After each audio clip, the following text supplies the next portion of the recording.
Okay, so today we are switching topics slightly. We're going to start talking about what's called random variables, which is another like interesting um, topic in probability.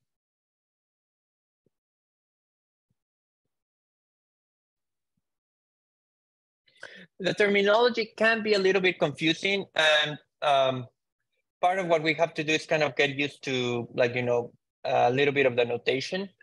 But so let me try to give you some examples of what people mean usually by this random variable stuff.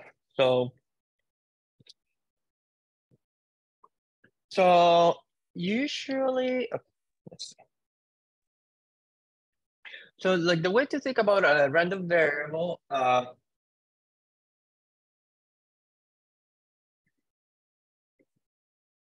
you can think of this as some sort of function that is defined based on the outcomes of certain experiments. So let's see if I can break that down for you. So it's some sort of function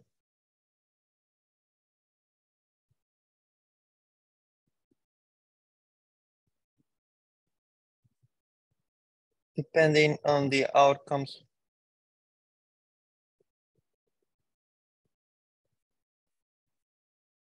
of an experiment.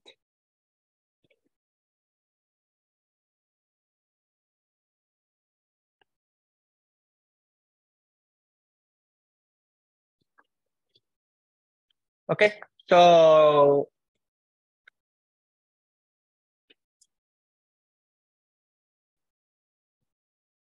okay, like I should say function that takes real values, or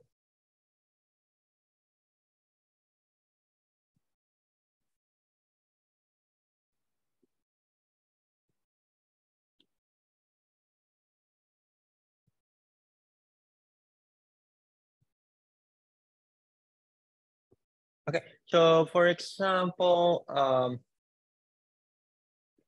here's an example. You could have like the most simple experiment you could have is like throwing a coin.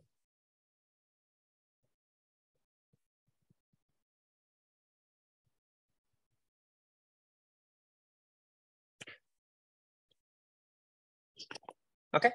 Um,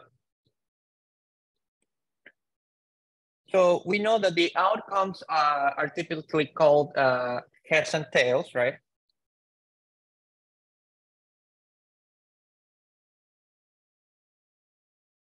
Are usually called just heads and tails.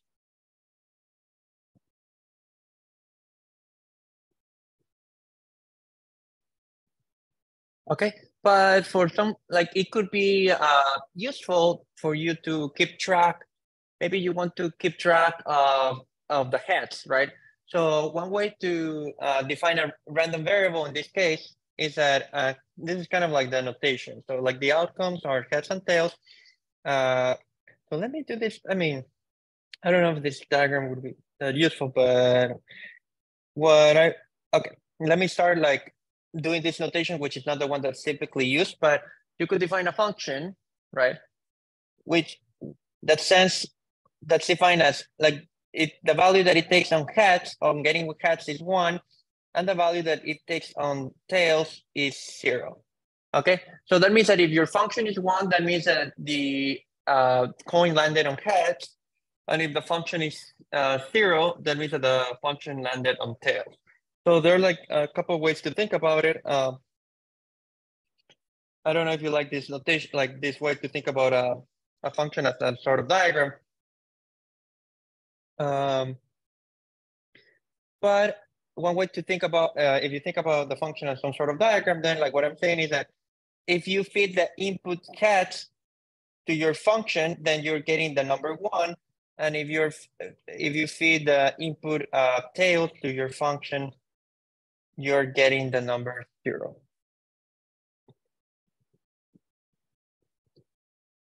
Is that making sense?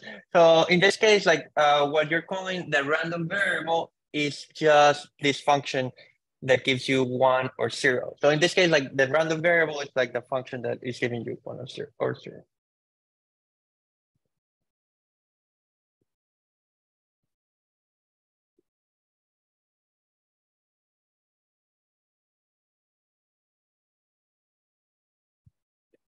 Okay. It's just that okay, maybe I should stop here. So far so good. So it is a way to keep track of certain like things about the possible outcomes that you care about. Like here's like a slight generalization. Let's say that you improve the experiment. You do like a longer experiment.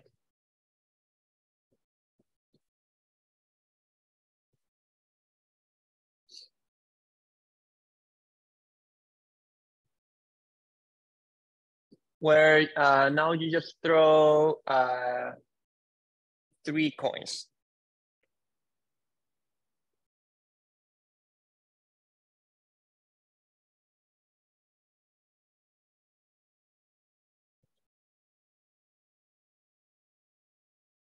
So just continuing with this notation that whenever you get heads, you get a 1, and you get and whenever you get tails, you get a 0. One way to think about the here's like a possible. Okay, so one way to think about the outcome of an experiment could be something like heads, heads, tails, right? That just means that the first time you threw it, you got a heads. Second time you got a heads, and third time you got a tails, right? So like the first thing you could think is like if you are thinking about like encoding this with 1s and 0s, you would say, well, this is like 1, 1, 0, right? But then you could just have like maybe there's like for some reason you just care about how many heads you got at the end of the experiment, right? So maybe you don't care about the actual position of whether you got the heads at the beginning or at the end or in the middle. Maybe you just care about the total number of heads, right? So you could define like a function which is just like the total number of heads in your experiment.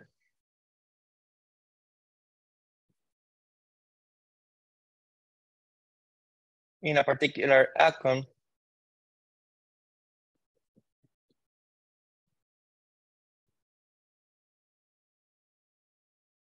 So for example, what that means is that in this case, something like heads, heads, tail, that outcome, what value would that give you? What would be the number that you assign to this function?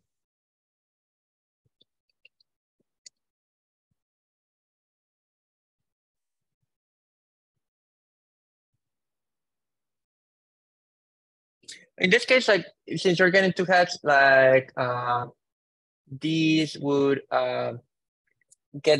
receive that number 2. Is that making sense? But that's the same number that something like heads, tails, heads would also get, right? So you see, like the point of something like this, like with this random variable, which again is just like the name that you give to the function, is that you would just keep track of something that you're interested in. So in this case, you may just be interested in the number of, like just the actual number of heads that you got, not when they occur. Is that making sense? Okay, so good. How are we doing with this?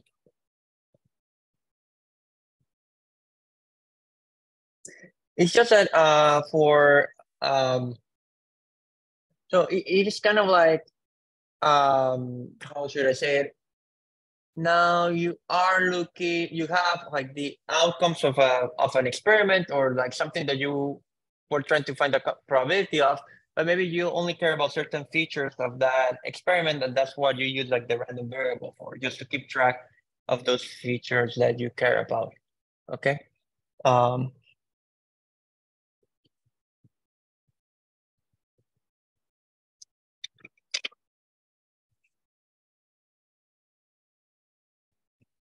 It's just that as a matter of notation, like in terms of notation, like usually you have used like the letter F for functions, like up to this point in all your calculus courses, or like almost anywhere that you have seen functions, you have used the letter F.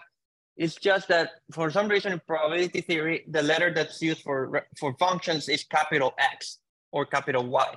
So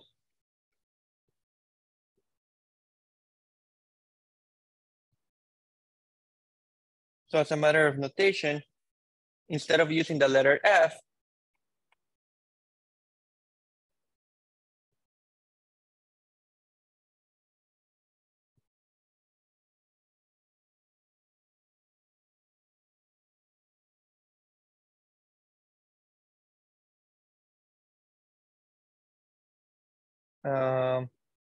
one uses something like capital X or capital Y.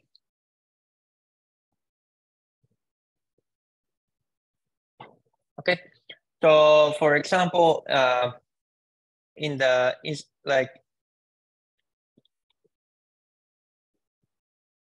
here, like in the previous, in the first experiment that I mentioned, instead of like writing f of heads is 1, you would write something like x of heads equals 1 and x of tails equals 0. And then in the second experiment, you would write something like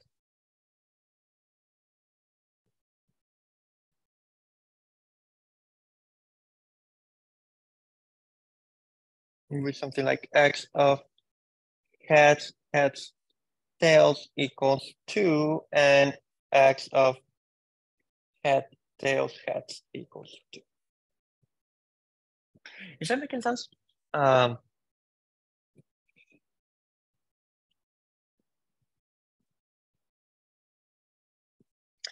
Okay, so, and again, like there's not too many things that are mysterious about this random variables, except like getting used to the notation. That takes a little bit of time, and what purpose they're doing. But like, again, you should think about them just as concrete things, like that give you information about certain aspects of the experiment that you care about. Okay, so the first random variable, and again, there are a couple of classical random variables that I'll give you. I don't think you will. I'm not probably going to expect you to memorize them, but I will at least, I'll probably just give you the formulas for these random variables, but I would expect you to kind of recognize what each of these corresponds to. Okay, so the first random variable is called the Bernoulli random variable. So this is like the most basic of all the random variables in the world. Okay.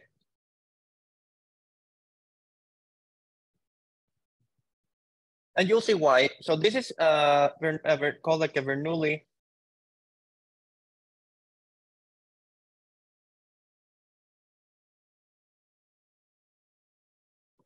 So this is okay. The thing, if you know about the Bernoulli, is that Bernoulli is for like a very famous family of mathematicians. Like in the sense, like there were like 4 or 5 Bernoullis who did a lot of mathematical contributions, especially like in the 17th, 18th century, I guess. So sometimes when people say Bernoulli, there are like probably 3 or 4 you could be referring to. So I don't remember which particular Bernoulli this is. It's one of them. So it's kind of like an unfortunate thing if you come from a mathematical family that like people will know what your contributions actually were. But yeah, this Bernoulli does refer like to the same Bernoulli. I mean, again, like the same family of the Bernoulli equation. If you have seen like fluid dynamics, I think there's like a Bernoulli equation there, and a lot of other Bernoulli things all over the place. So yeah, so they're like kind of like they were like a big thing back in the day. So the Bernoulli random variable, okay. So here, like this one is useful for experiments with binary outcomes. Okay, so these are convenient for experiments.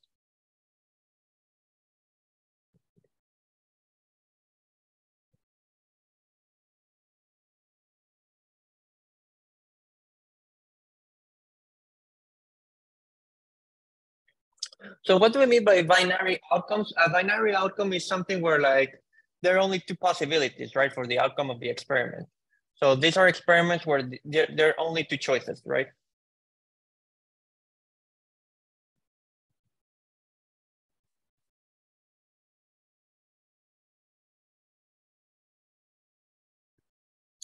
So so these two choices, like, I mean, the obvious example of a binary experiment is like throwing a single coin, right?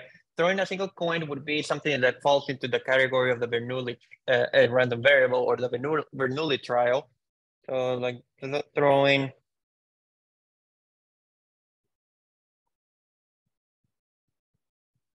Um, but also, like, you know, if you are writing like a computer program, I mean, if you were or like, you know, you were writing in binary, you know, when you're typing something with the binary numbers, like there's zero or one are your only possibilities for digits, right?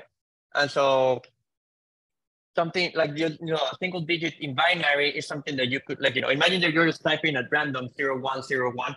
So one of you deciding to type between 0 or 1, like a single of those strokes would be like a binary experiment, right? Like it's only two possibilities. So typing a 0 or a 1 on a computer code or whatever.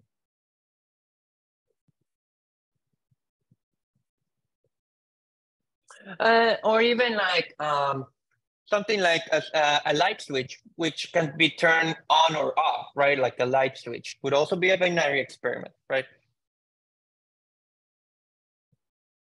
And so by experiment, I mean it in a very, like, you know, general sense of the word, meaning just something that like a system that can have two possibilities, right? So a light switch is something that can be turned on or off. So like in principle, there are like, that's a binary, that's something that would fall into the category of a Bernoulli trial or Bernoulli random variable.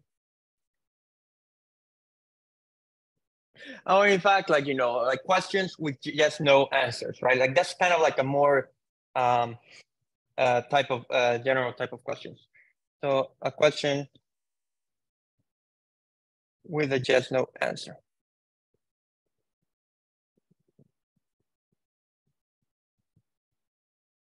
Okay.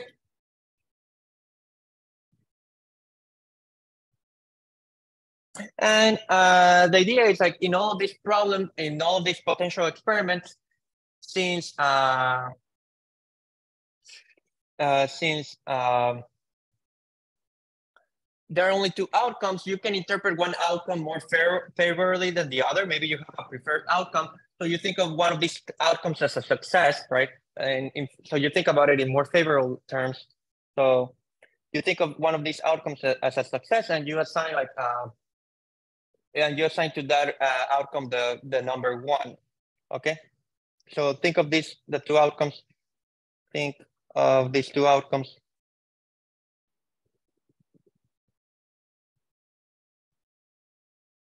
as a success or a failure. So the random variable that you can define here is to say that you're saying to the success outcome, to the successful outcome, you assign the number 1. And to the failure, right? Whatever that means, like for maybe you don't like the light switch to be off, so that you interpret as the failure. That you as or on an electric circuit, maybe the failure is that there's no electric current passing through the circuit. So you interpret that as a failure, and then you assign to that like the number 0.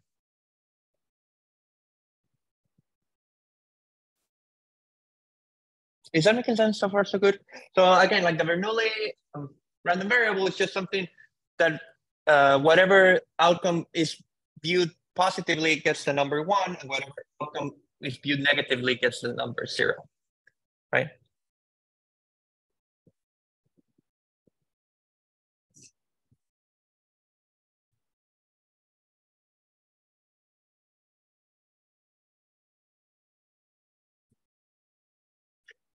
So far, so good. What questions up to this point? No, the thing is that up to now, whenever we had two possible outcomes, like throwing a coin, right, we would say that each one would happen with probability 1/2, right? Because we didn't have any other specifications. So the only difference now for these Bernoulli by random variables is that now, like, you kind of care about situations where maybe the outcomes are not equally likely. So, like, in fact, like the Bernoulli random variable is, in order to fully specify it, you have to give me also like a number p. Okay, so here, like, the idea is that in addition to like what the values of the function are, you kind of specify the probability of the success and the probability of the outcome. So the idea here is that it is no longer the case that success and failure are equally likely.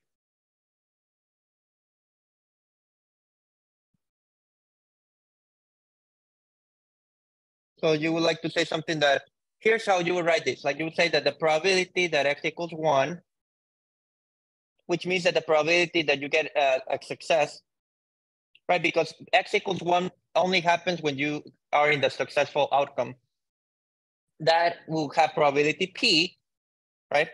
And the probability that x equals 0, which is the probability of getting a failure, right? A failed outcome. What would be the probability of the failure if p is like the probability of the success?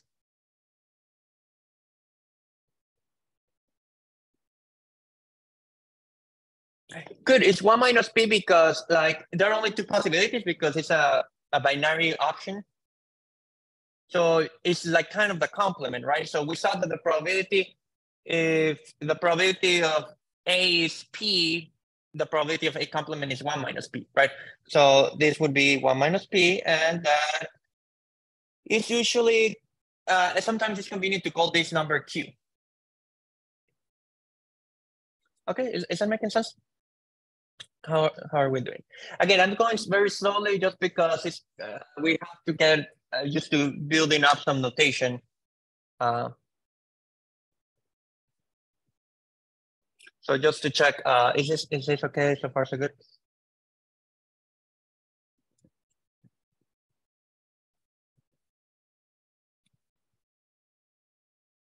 Let me bring some water. Just be back in a second.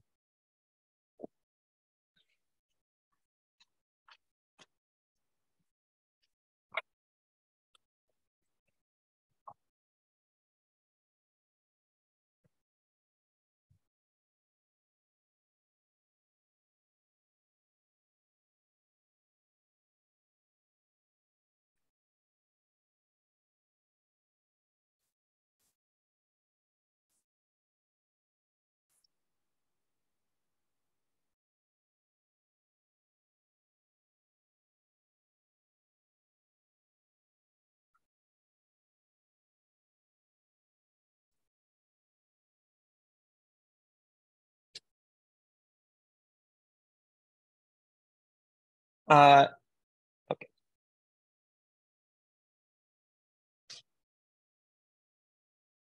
So, well, maybe I should before going on. So again, this is kind of the most basic of all the random variables you could think of. And you'll see it's actually a very useful random variable to think about. So we'll talk about it quite often. So, but yeah, this is the most basic one. Here's another, yeah, okay. So here's a slight generalization of this Bernoulli random variable.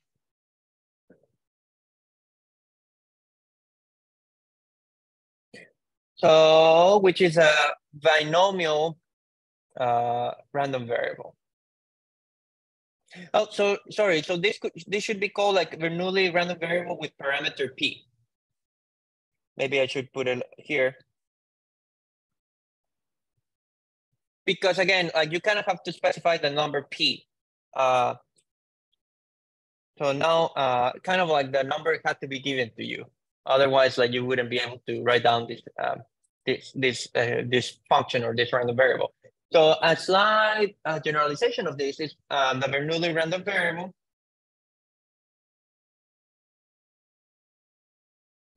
Sorry, the binomial random variable.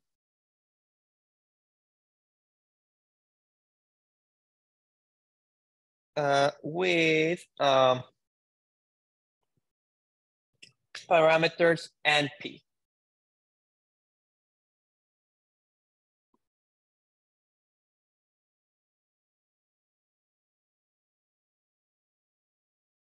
Okay.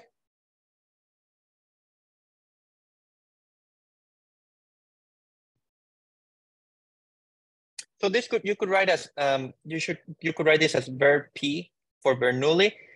Okay, so this you could write as ver of p, and you could write this as bean of mp. So this means a binomial random variable with parameters n and p. Okay, so what does this mean? It means that you're going to do n Bernoulli experiments. So you're doing n, here you're doing n Bernoulli experiments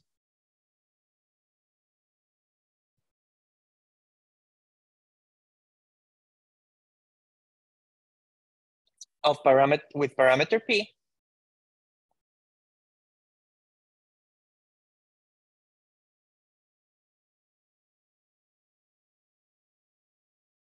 Okay, so that could mean throwing n coins, right? That's what this could mean, for example. Throwing n coins. The thing is, like, now the coins are biased, or not necessarily the probability is 1/2, 1/2. So now you're allowing for coins which are biased. So where tail has probability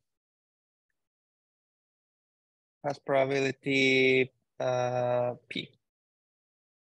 Sorry, where heads has probability p.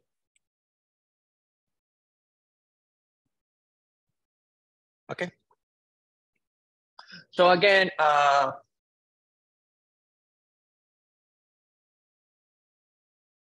like, for example, if n equals to 3, so if n equals 3,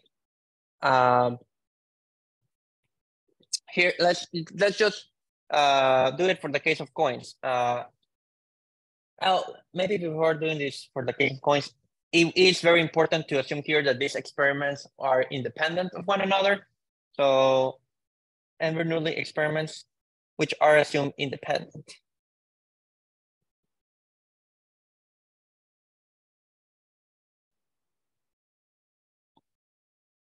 So it's kind of nice to work it out all explicitly. So let's try to do the case of n equals 3. Oh, just give me a second just to answer an email that I need to answer to.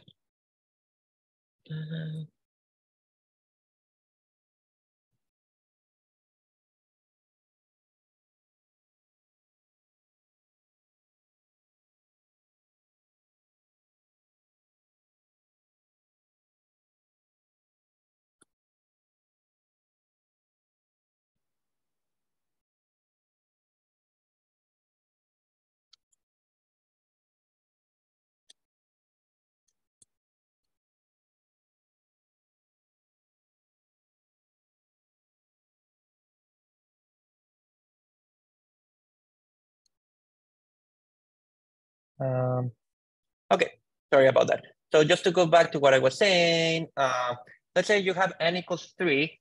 So now we're going to throw 3 coins, right? So what are all the possible outcomes? We have 2 to the 3 outcomes, right?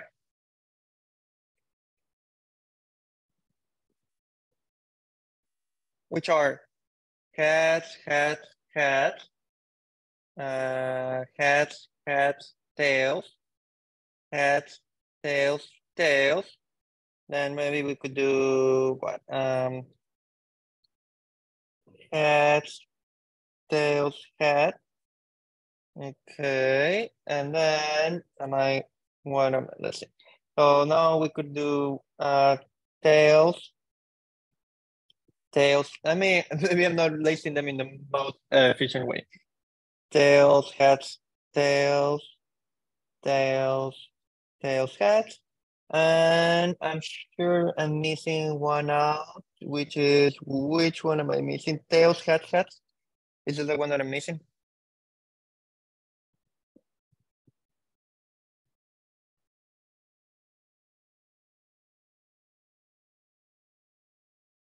Okay, so let's work it out explicitly. So what's the probability? What is the probability in this case of getting heads, heads, heads? What would have been the probability of getting heads, heads, heads in the ordinary case when everything had equal chance of occurring? 1/8. It was originally, it would have been 1/8, right?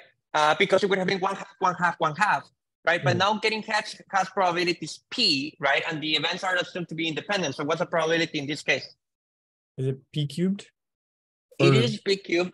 Yeah, no, it's just P cubed, correct, yes. Okay. So this is P cubed, right? So is that making sense? So now this event has probability P cubed.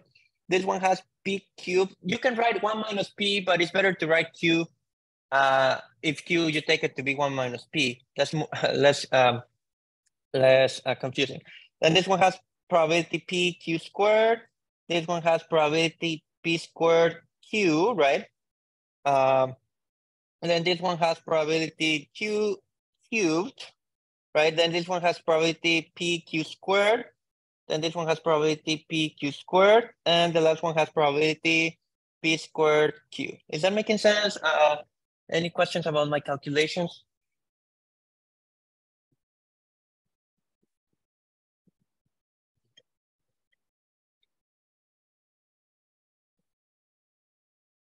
So far, so good. And now X, if you remember X, I don't know if I had, I still haven't told you what X is, but X is going to be the number of successes. So like the random variable is now defined as the number of successes that you have.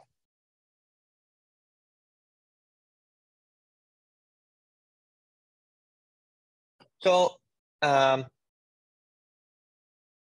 so what is X of heads, heads, heads, heads?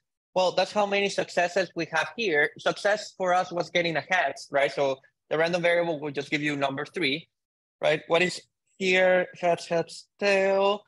That's just 2. Here you get 1. Here you get 2 again, right? Here you get 0.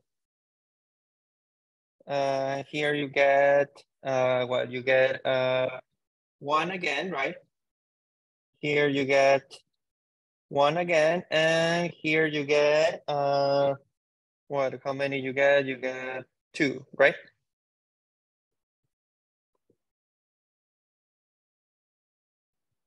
Is that making sense?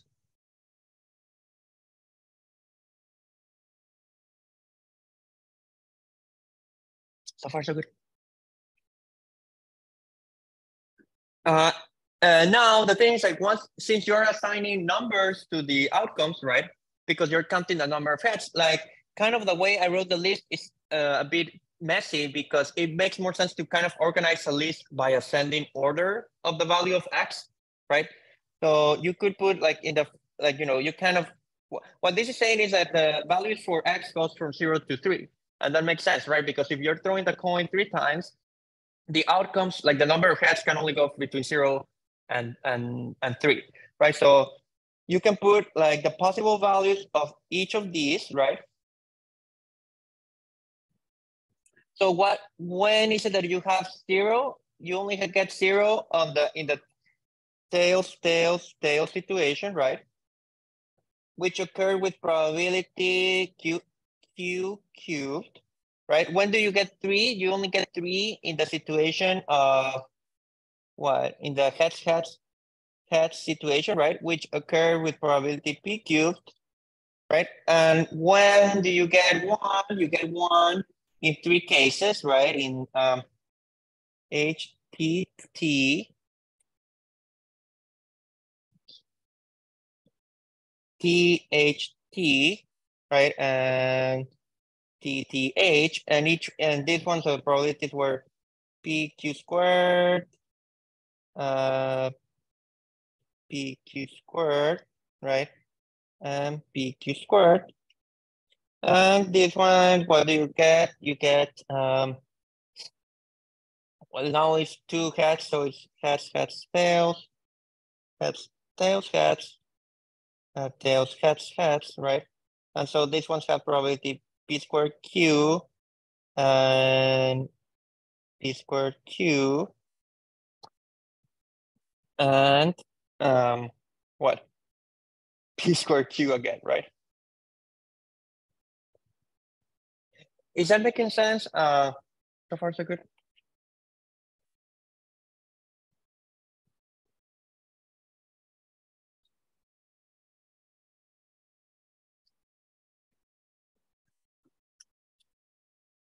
How are we doing?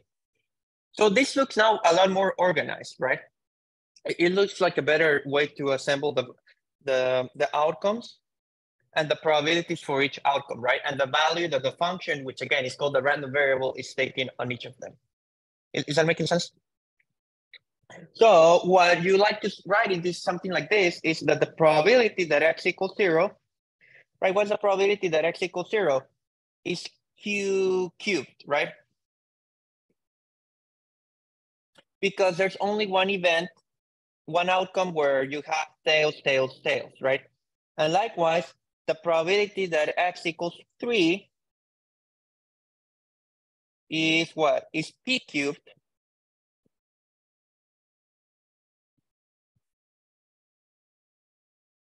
Right? And then what about this one? What would you say is the probability that x equals 1 in this case?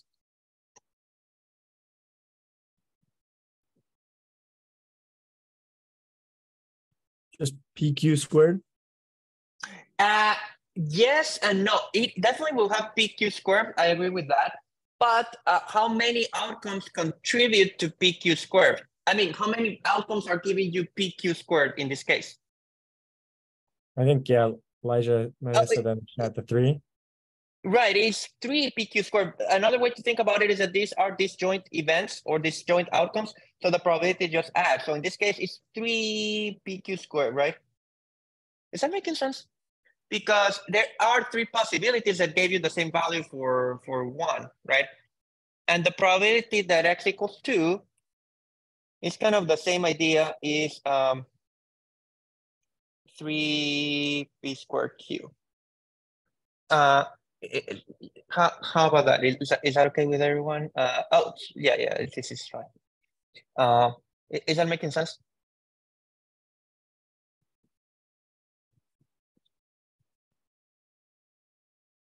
So again, like the thing of this random variable is that maybe you only cared, and this is something that you would imagine, you know, people like in practice, like, you know, if you're throwing 5,000 coins, you may only care whether like you got 2,000 heads and 3,000 tails. You may not care about the particular list, you know, of where the heads landed or where the tails landed, right?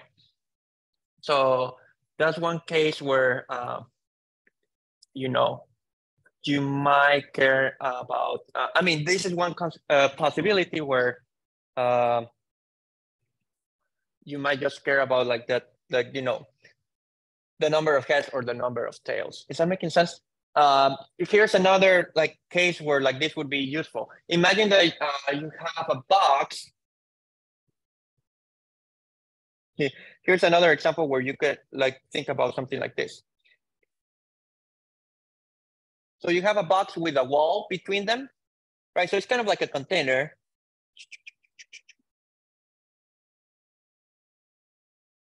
So there's like a left side and a right side, right?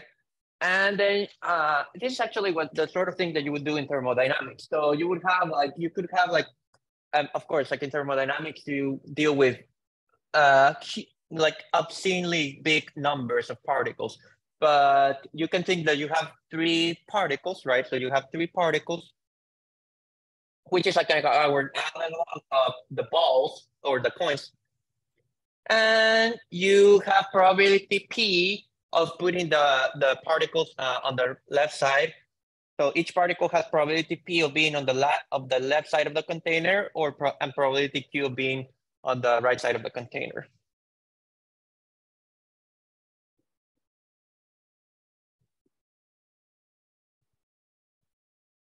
Probability P of being on the left side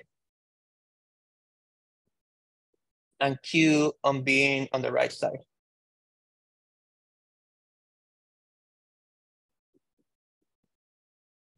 Okay. So again, this variable, like the binomial random variable, is counting how many particles you have on the left side. So X in this case is counting how many particles, number of particles on the left side, on the left container. Is that making sense? And in this case, it does make more sense that maybe you may only care whether there's 2 particles on the left container and 1 on the right container, or 1 and 2, or 3 and 0, and not necessarily which specific particles you have on each side. For starters, because it's more or less almost impossible to keep track of the particles themselves once you are dealing with the numbers in thermodynamics, which are like 10 to the 23, right? So it's already like a practical impossibility to keep track of all of that. And also like, you know, for certain things like the mass on each side of a container and things like that, assuming that all the particles have the same mass, like it only matters the total number that you have on each side. It wouldn't matter which, like, you know, which particular particle you have on them. So this would be given, this would also be a binomial, you know, a binomial random variable of parameters 3p. Is that making sense?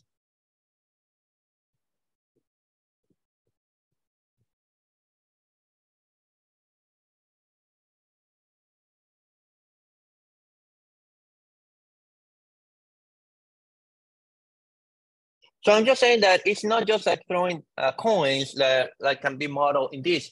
Whenever you have like 2 possible outcomes and you're doing the outcomes over and over, then you are in the situation of the, as long as the outcome, like as long as the experiments are independent of one another, you are in the case of the binomial random variable, of the binomial random variable with parameters NP. Is that okay? So let's just go back to what this random variable is doing in general. So again, like the binomial random variable is binomial, and P is n Bernoulli trials, n independent Bernoulli trials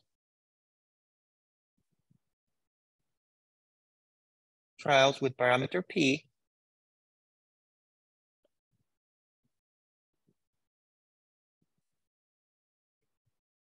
And so X, the random variable, counts the number of successes, right?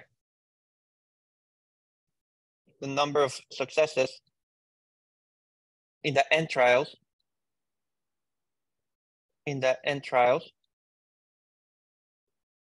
So how many successes can you have? Well, you could have 0 successes, right?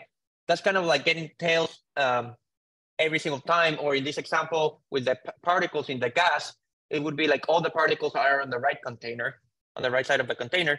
So X could go from 0, right? Let me put it like this. X could be 0, or X could be 1, right? X could be 2, blah, blah, blah, blah, blah, until what's that maximum value X could take? N, right? Because if you're doing the experiment n times, you can get a maximum of n successes. Is that making sense? So far, so good. Is everyone with me so far?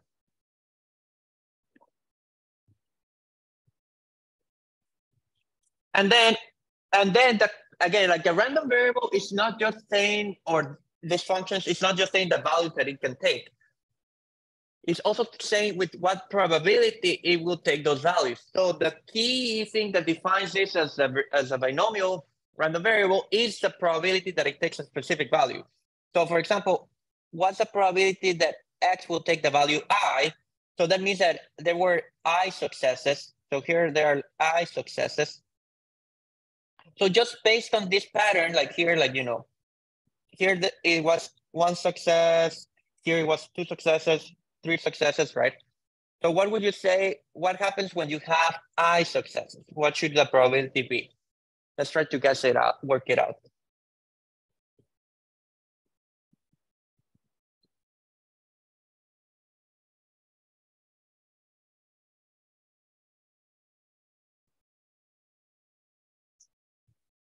What do you think?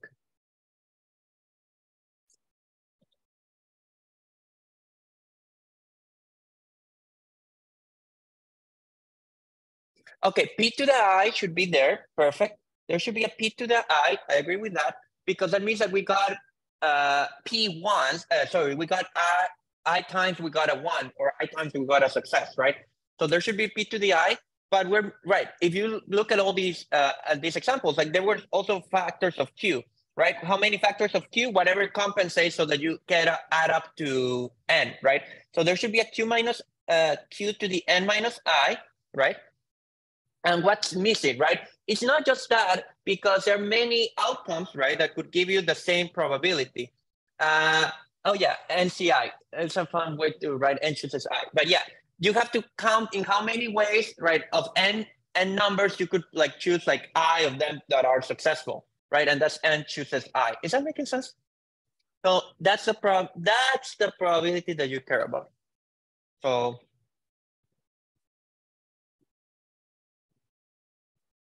this is the probability that defines a Bernoulli random variable.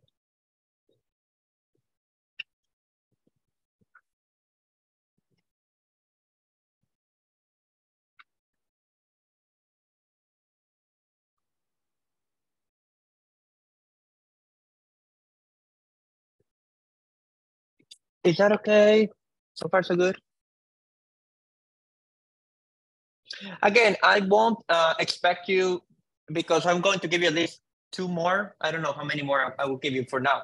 I don't know. I don't expect you to memorize all of these. I would probably just give you like a formula like this, and then you just have to recognize that that would be the binomial random variable. But the number is the name binomial is well justified because that's literally, you know, these are the coefficients that appear in the binomial theorem. So if you have seen that, so that's where the name comes from. So it's not like a completely unreasonable name to use. Okay, is that okay? Is that making sense so far? So good, everyone with me?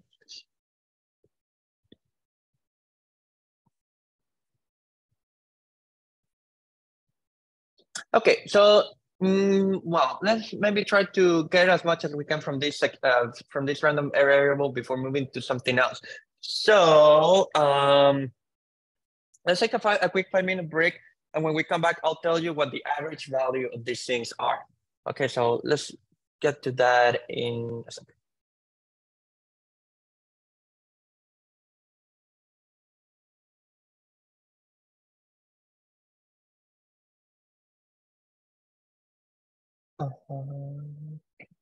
Okay, let's count. Okay, I think I'll stick with this Bernoulli thing for a moment, just to introduce another idea today, before moving to the quiz. So let's talk about the what's called the average value or the expected value. So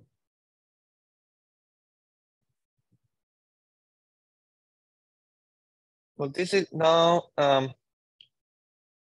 let's talk about the average or expected value of a random variable.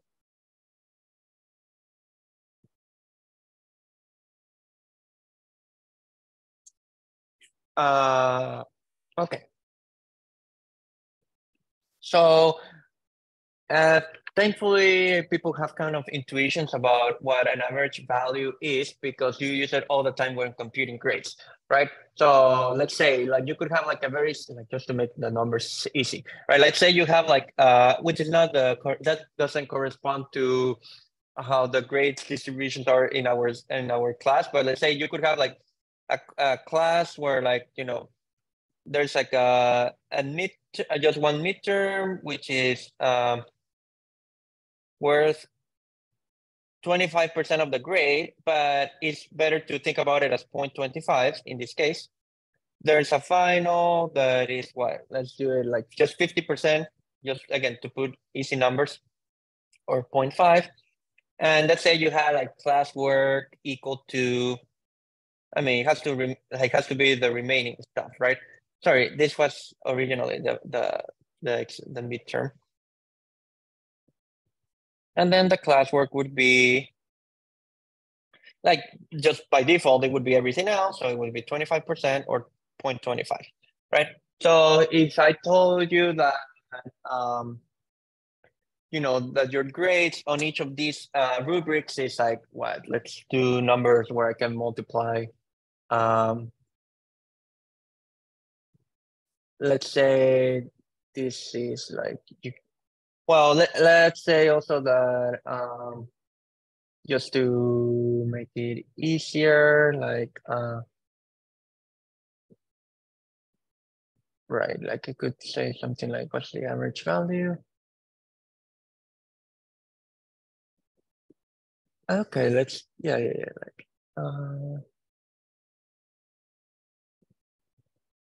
like, let's say that your scores over 100, yeah, let's say that your scores over 100 are like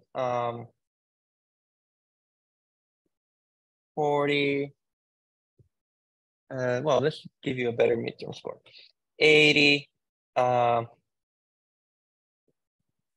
80, 60, and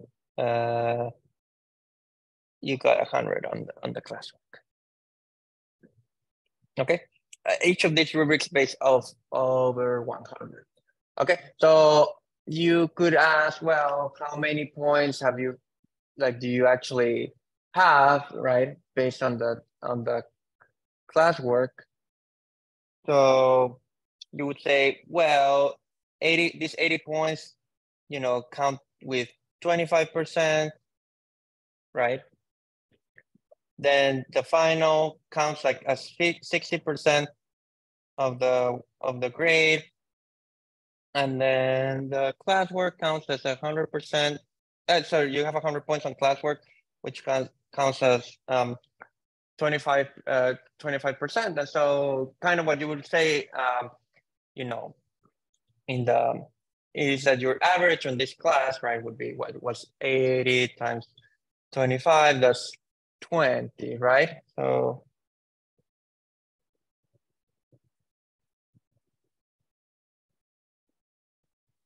and 0.5 is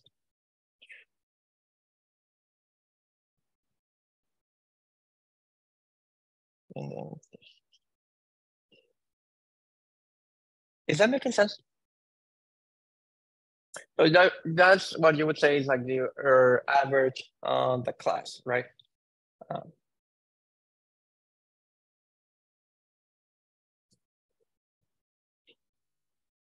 The point, like what I'm trying to say is that it's not that you just added the numbers, right? You didn't add the numbers and divide by 3 because each rubric, like the weights of the rubrics were not necessarily the same, right? So before taking the average, you kind of have to take the values and multiply them by their weight and then add them together. Is that okay? Is that making sense? So that's if you think about each of these numbers as some sort of probability, then that's essentially the definition of what the average value should be in general. It's just the value of the function, or in this case, a random variable times the probability it has of occurring, and you just add up all of that together. Okay, so the average of a random variable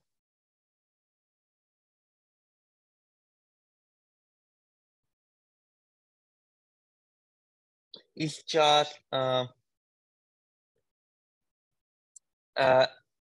thing is, like, it is sometimes denoted in a couple of different ways.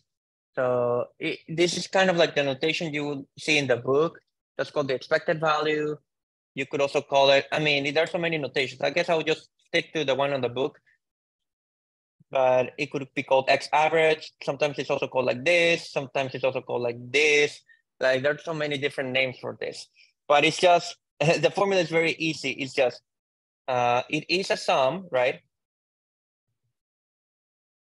of the values that the random variable can take or the function can take times the probability that each of these values would occur. Is that making sense? It is essentially the analog of the average score on your class, but adjusted to this new situation. Is that okay?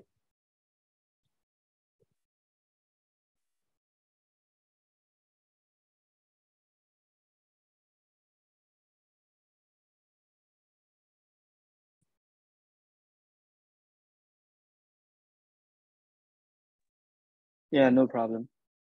Now, let's do it for these two that we have found so far. By the way, the expected value is kind of misleading because in expected value sounds like the value you would expect, but sometimes the expected value is nowhere related at all to the actual values of the function. So it is better to call it average. It's less like misleading to call it average, but like, I mean, expected value is kind of very standard terminology. So let's find this in two cases. So let's talk about first, like about the Bernoulli random variable with parameter P. Again, if you remember, this only took two values, right? And the probability that X would be 1 was P, and the probability that X would be 0 was Q, which is another name that we're giving to 1 minus P, right? So what's the expected value, or what's the average of a Bernoulli random variable with parameter P? Well, the expected value is just, again, you have to, you multiply the value, you take a sum over the value of the function times its probability of occurring, right? So here, like one value that the function can take is 1. It can take the value 1, but you have to multiply that times the probability that X equals 1. And the function can also take the value 0. And then you have to multiply that times the probability that the function equals 0. Is that making sense? So it just gives you 1 times P plus 0 times Q. Obviously, that doesn't matter too much. So the average, right, or the expected value is just P in this case.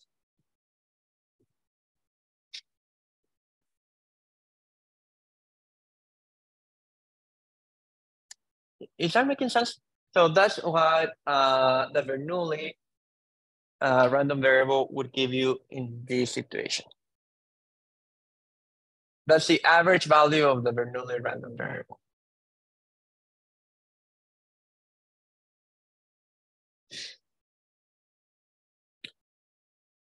Is that okay? So far, so good. Questions about this? Okay, let's see. Let's try to do this for the binomial one.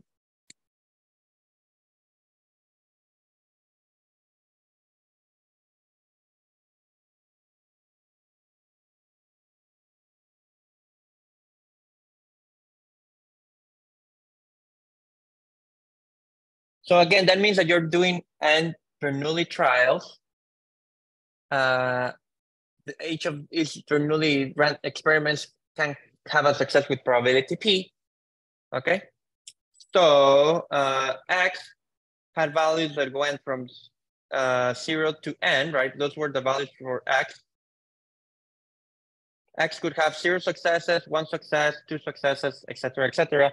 And the probability that X would have value I, right, was n chooses I times P to the I, Q to the I, n minus I, right?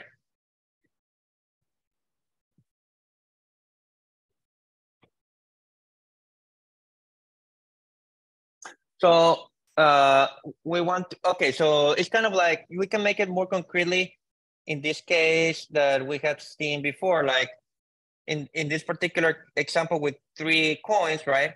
Let me see if I can, before we go, let me copy paste this one before I try to do the general case. Kind of nice to see what happens here explicitly. right? So what was the case of n equals 3? For n equals 3, what are we getting? What's the expected value in this case? Let's work it out before going to the general case. It would be 0 times the probability that x equals 0 plus 1 times the probability that x equals 1 plus 2 times the probability of x equals 2 plus 3 times the probability of x equals 3. Is that making sense? That that's like what the average should be? Because x can only, let me write it. I'm trying to write all of it in a single line.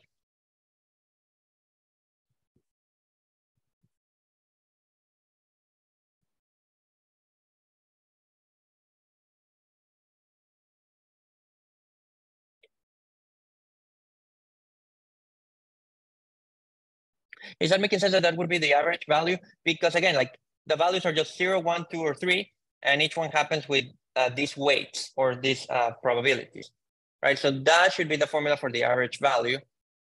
So far so good. Any questions about this up to this point?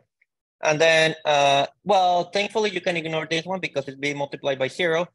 Then what's the probability that x equals 1? That's 3, and that's being multiplied by 1. So that's just 3pq squared. And then the second one has the same probability, but now it's being multiplied by the number 2. So you get 6p squared q. And the last one, you get 3p cubed, right? Is that okay? So now, okay, in a sense, this is the answer, of course, but it is useful to simplify it a little bit. So what could you do to simplify this expression? And divide out 3p. I would say that, right, like we cannot divide really, but yeah, you can factorize gotcha, 3p. Gotcha. Factor it out. So you can factorize a 3p, and then you get what? You get 2. And then you get the sum of two squares. So then you can further factor it to p plus q squared. Correct, yes. Is everyone with me up to this point?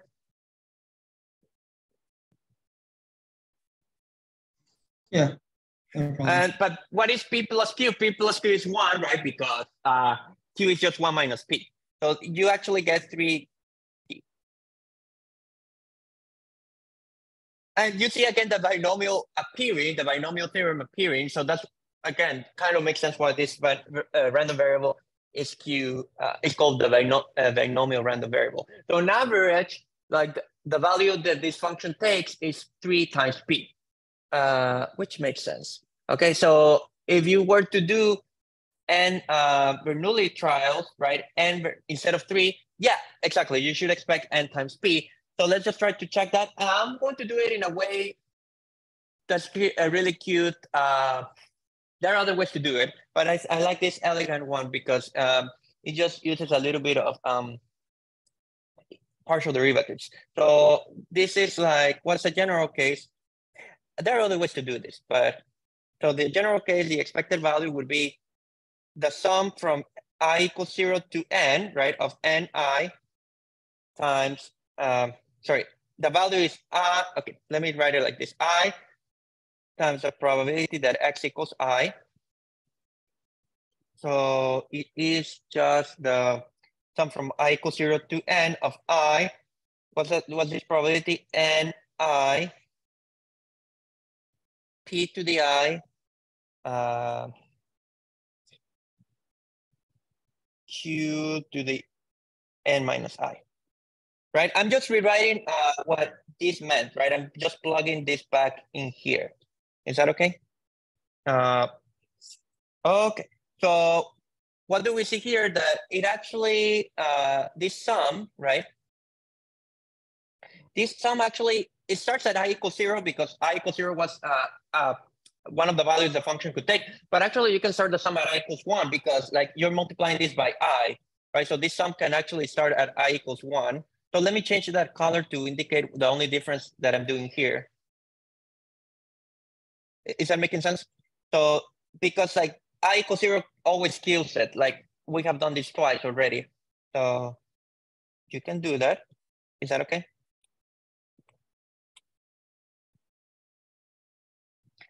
And what's the advantage of doing that? That now in this sum, the first factor of p starts with the power 1, right? Everything now has a power of p here because like the size are only increasing. So you can actually pull out a p that's a common factor in everything. So let me, like, this is a fun trick. So you can take out a p. So let me take it here just to indicate that I'm doing something fun. So I'll put the sum from I equals 1 to n of I n to the n to the I of p to the I minus 1, right? Q to the I minus 1. I should have warned you this. But as you can tell, like there is some stuff that now you need to start remembering from calculus. Finally, some calculus stuff is kind of creeping in because I think the sums and things like that you saw in Calc 2 or Calc 1, right? So, but is it making sense what I did? Because like it's just like a constant, so you can pull it, if you bring it back inside the sum, you just multiply it by p and then you get p to the I, and then that's fine, right? So far so good, everyone okay with this?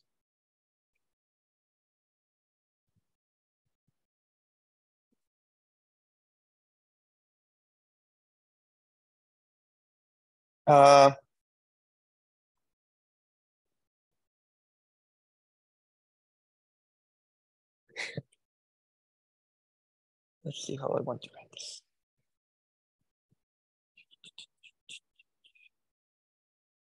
But okay, I'll do an extra step, baby step to help to make it super explicit. So let me write this like this. I want you to focus on the stuff that I'm putting in green.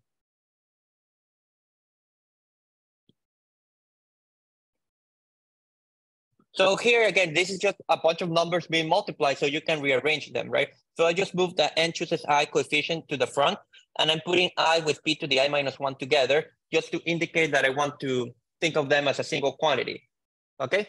So how can you think of these? How can you think of, okay. Do you remember from calculus where you would get something like this, where you just put like a coefficient, you put, I mean, was there like the derivative of a function? Does this remind you of the derivative of a certain function? Would it be like derivative of p to the I, just using power rule? Yeah, it would just be like the derivative of p to the I. Is that, okay, so let me write that down. Good, excellent.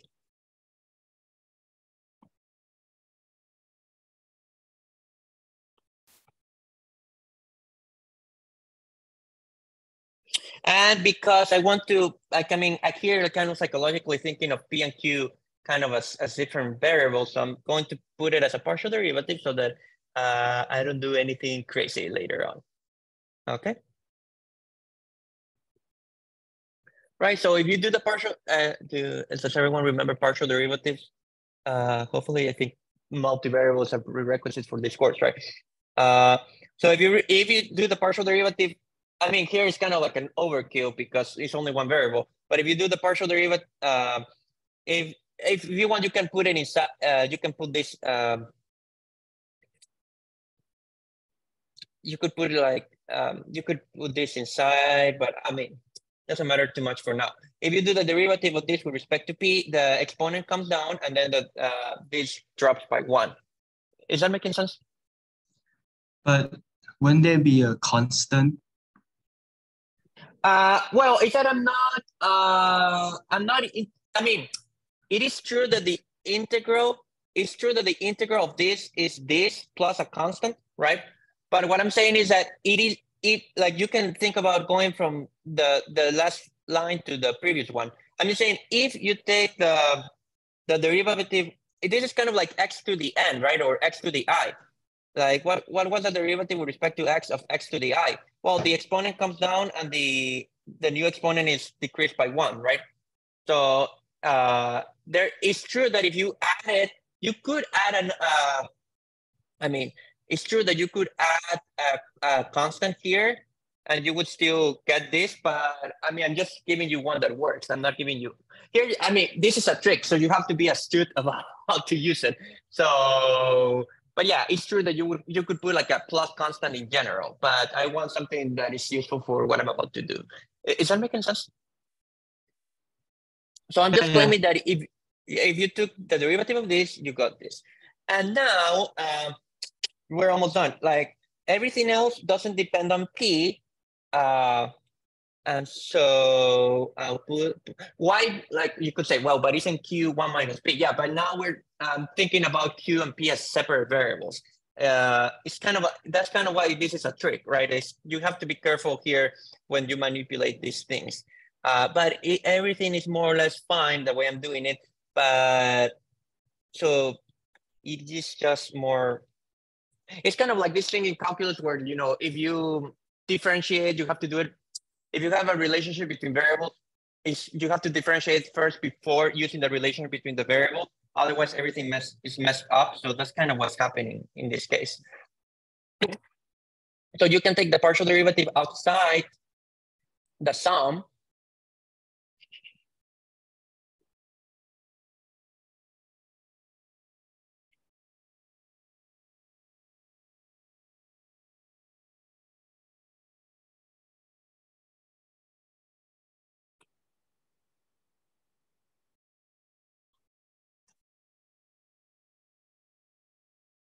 And then the thing about doing it this way is that this is literally what P plus Q to the N is. This is a formula for P plus Q to the N.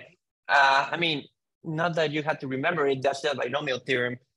So I'm not expecting you necessarily to remember this, but this gives you P times the partial derivative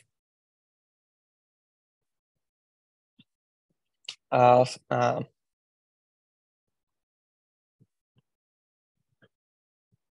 P plus Q to the N. That's a binomial theorem. Okay. But this is, okay, so this is a binomial theorem.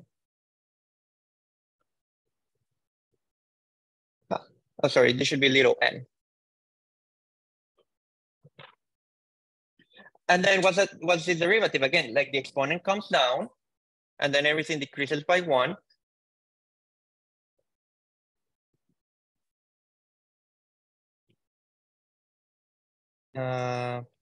P plus Q to the N minus 1. And now that you took all your derivatives, then you can plug in the information that Q equals P minus 1. It's after differentiating that you plug in the information about the two variables. So P plus Q equals 1. And then that's how you get that the expected value is Pn. You see?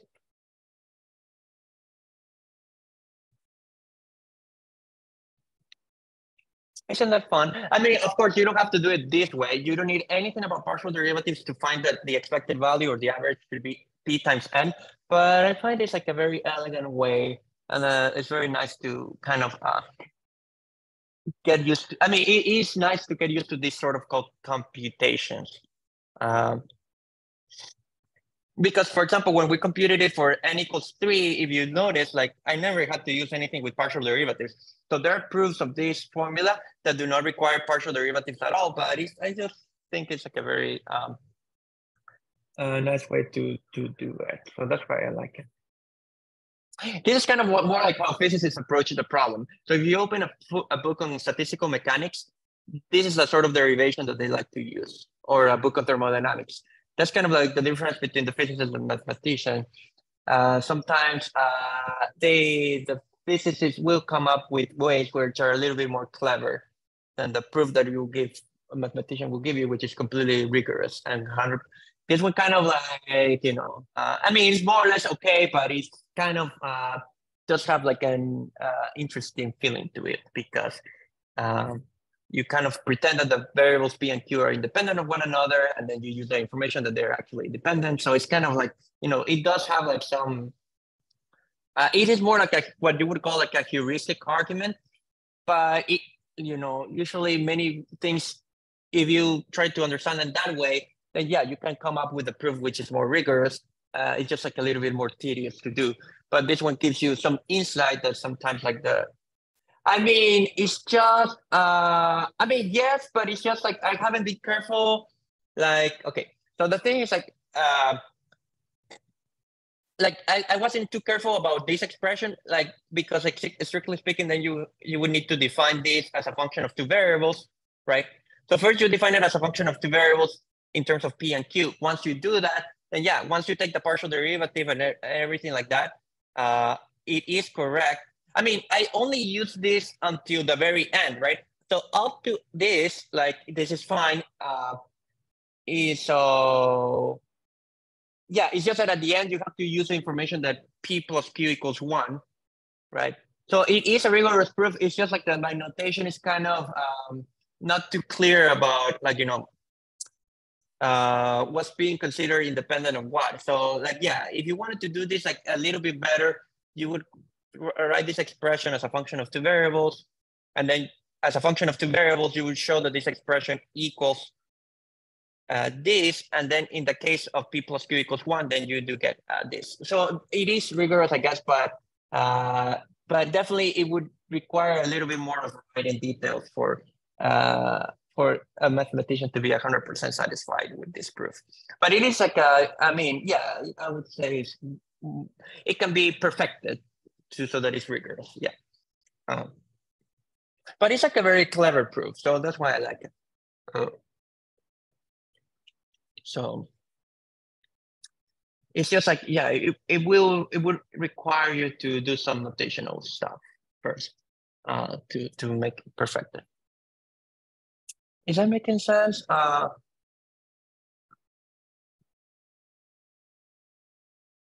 Okay, so okay, so that's the expected value. I don't have that much time left, so I'm just leave you with a puzzle to think about. This is going to be like a game.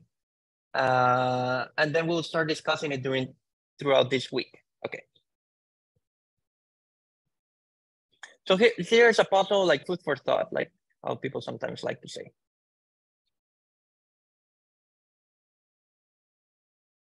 So, and again, we'll talk about it later on as the week progresses. So imagine that I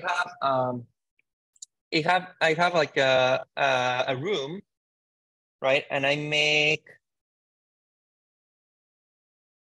make 3 divisions. 1, 2, 3. So they're like really they're really 4 boxes, right? So box 1, box 2, box 3, box 4, right? And I tell you, I'm going to place one ball. I just have a single ball, and I'm going to place it in one of the boxes. So you place a ball in one of the boxes.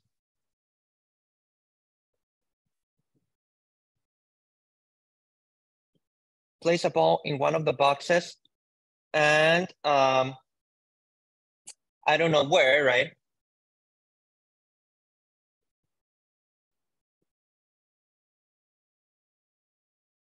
But like, you know, assuming like, again, kind of like the usual suppositions, that kind of like the probability that like it kind of when you do this multiple times, like the problem is kind of you don't have a preference for the box where your friend is placing the ball. So each the ball is equally likely to be on any of the boxes.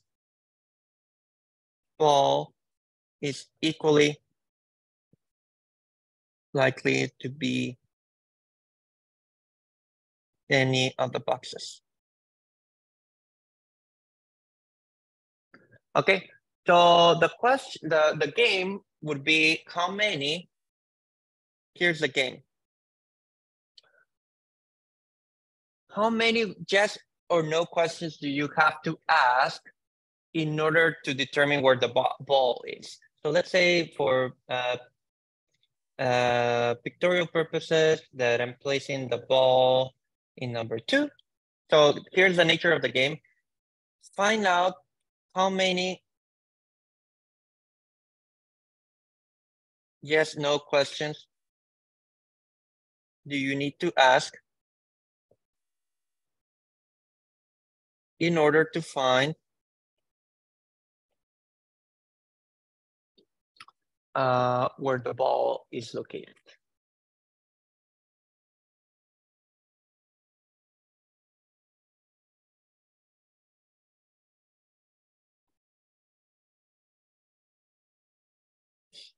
Okay, so what could be a yes no question? Like it could be like, is the ball in box 1? So that's like a yes no question that you could ask. So here's an example. Is the ball in box 1? That has only two answers, yes or no. And if the ball had happened to be in box 1, you would have won immediately, right?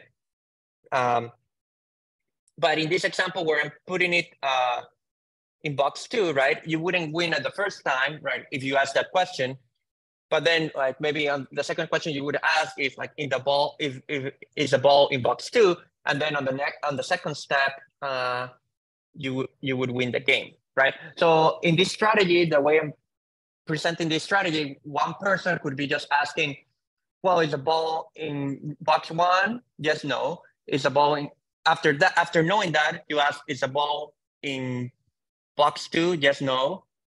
After knowing that, I ask, is a ball in box 3? Yes, no. Is that making sense? Okay,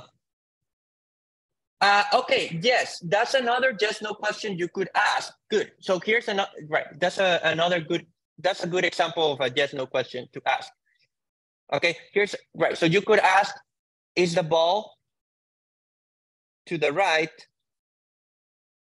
of box 1? Right? That has two answers, yes or no. So you are allowed to ask that. So you are allowed to ask anything that has only yes or no answers. Okay, so one possibility was to ask, is the ball to the right of box 1? Another one, which is kind of like weird to ask, maybe in this case, is like, is the box the ball on a box that's a prime number? If you remember, a prime number is like numbers that are only divisible by themselves and 1. So like again, like that could be like maybe a little bit odd. That's not something. But you're right. Like, but you are allowed to ask more than one question. So it's not that you have to win at the first question, right? It's just that if you don't win on the first question, you are allowed to keep asking questions, right? So right, another question could be, is the ball on a box labeled by a prime number? So the question, like, so the question in a sense of the problem is, what's the best strategy? There are questions, they're like, it kind of is more dramatic to imagine, like when you had I'm about to finish with this. For theoretical purposes, you can imagine that like now, instead of having 4 boxes, you have like what, like 8 boxes, 1, 2, 3, 4, 5, 6, 7, 8.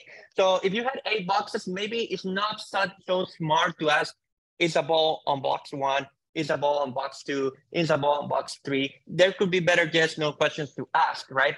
So the question is there like an optimal strategy to determine this? So like the question that I'm asking is, what's the best what are the best questions you could ask to find the answer in the least number of steps?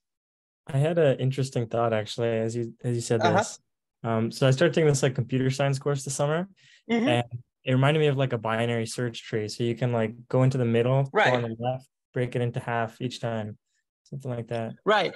It's actually this is actually related to what's called the entropy of a random variable, and it is related to what's the best way to send a message. Or I mean, it is related to what you're just saying. Yeah. So they're all questions that are related. But yeah, if you still don't know what a binary search algorithm is, you should think about it for yourself. But it is what are the best questions you could ask to get the answer in the least amount of time or whatever. But yeah, so but yeah, this is going to end up being related to a quantity that's called the entropy. of a random variable. And it's a very important quantity to understand. But yeah, so I'll just leave it for you to think. Maybe, yeah, you already know what the answer should be, but we'll discuss it later on throughout the week. So this is related to what's called the entropy.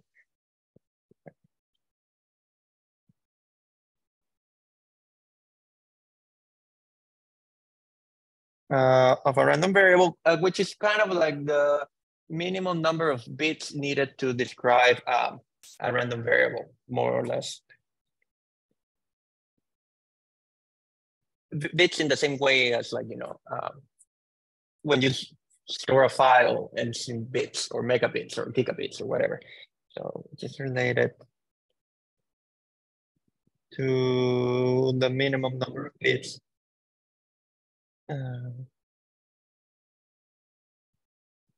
Needed to describe a random variable. Okay, but well, I'll tell you more about that later on.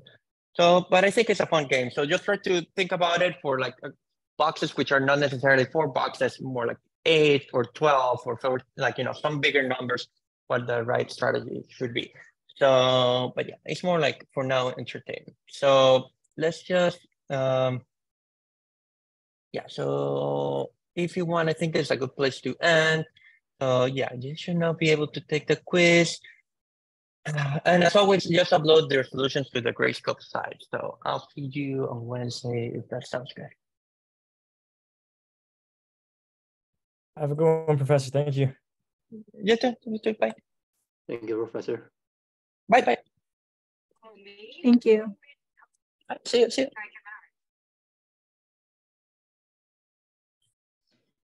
Hey, Professor.